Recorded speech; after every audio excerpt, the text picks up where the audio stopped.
Welcome to Ash Ranges, used by the Ministry of Defence for live firing, and it's also managed by Surrey Wildlife Trust. The site is around 1,392 hectares in size, which consists of lowland heathland and bits of woodland. We're located between Farnborough and Pirbright, and in the distance you can see the Hog's Back, and from here as well you can also see London, Woking, Heathrow. It's an outstanding view pretty much anywhere you look, and gives you a good idea of what Surrey used to look like 200 years ago.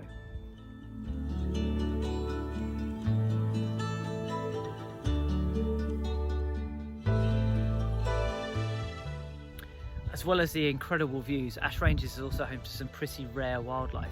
We have all 6 native reptiles here, including the 2 very rare smooth snake and sand lizard. We also have our ground nesting birds here, the nightjar, the woodlark and the Dartford warbler. The site also holds host to an incredible array of invertebrates, so silver-studded blue butterflies and greylings. We have golden ringed dragonflies here. We have the lynx spider, the Heath tiger beetle, to name but a few. We have over 100 animals out here on Ash Ranges, and the site is actually a bit of a nursery for our very young calves. So our calves are at foot with their mothers for the best part of a year, learning their behaviours and how they should graze and forage, browse some scrub, find the drinking points. And so those behaviours are sort of set for life, and it's really important out on lowland heathland that they learn these skills really quickly. That, as well as the temperament of their mums, so that they understand that when somebody walks by, they know how to behave. When a dog comes through, they can turn and work as a herd together to let each other know where that animal is, but also stay quite calm. So they're coming out here to do conservation work, but also it's a really important area for them to learn how to behave. One really important component of lowland heathland habitat is scrub. It's often overlooked and undervalued, but actually it's really, really important. And the reason it's so important is because it actually provides a lot of shelter for some of the wildlife we have on site, particularly our invertebrates. Spiders in particular use this sort of habitat to hunt in, and also to hide away in those corners. And the reason they're hiding is because you've got Dartford warbler here that are trying to pick them off in the winter when there isn't so much food around, there might be snow on the ground, and they're really trying to see themselves through until spring. Here on Ash Ranges we get quite a lot of this dwarf gorse, which is this yellow plant you can see just in front of me. And I absolutely love this species, mainly because it's less prickly than the common gorse, and also less dominant. This is sort of the height that it gets to. It creates this sort of brown tussock where other species can mix in between it. So bellheaders mixed in between here.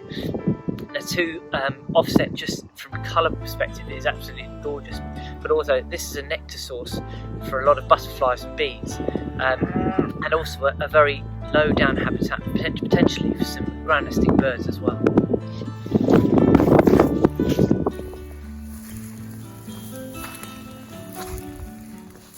I'm quite literally sat on the bog at the moment. We're in the south of Ash Ranges, in a very wet, damp area of habitat, which is characterised by species that just love being wet all year round. Even in the summer, you can quite literally hear the ground squelch underneath me, and the main reason it does that is because we have species like this in here. This is sphagnum moss, which retains an enormous amount of water. Even if I've got this PCR ring out, you can see the water dripping off there, and we're in late July now, and it's still very, very wet. And this species, along with others, actually helps lock in carbon into the ground and holds it there. Not only that, it actually helps with flood alleviation. So when it rains, it absorbs the water, holds it here, and then releases it very, very slowly instead of running off very, very quickly.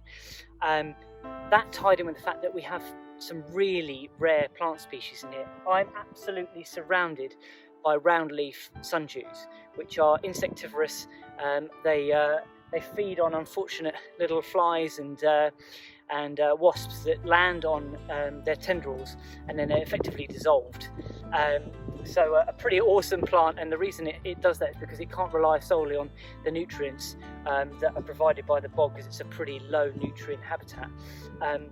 It smells wonderful. I know I can't really relay that to you, but it is a really lovely smell. Not often you get to talk about bogs smelling nice, but the bog myrtle that's nearby, which is quite a woody species, it gives off this really lovely herby smell, and then it's set off, it's just gone over, but the bog asphodel, which is this beautiful yellow flower spike, is dotted all around me. So there are some really wonderful plants here, and it's a habitat that it just isn't seen that often, and not to mention the cattle love coming in here to have a drink and also to nibble on some of the grasses that are here.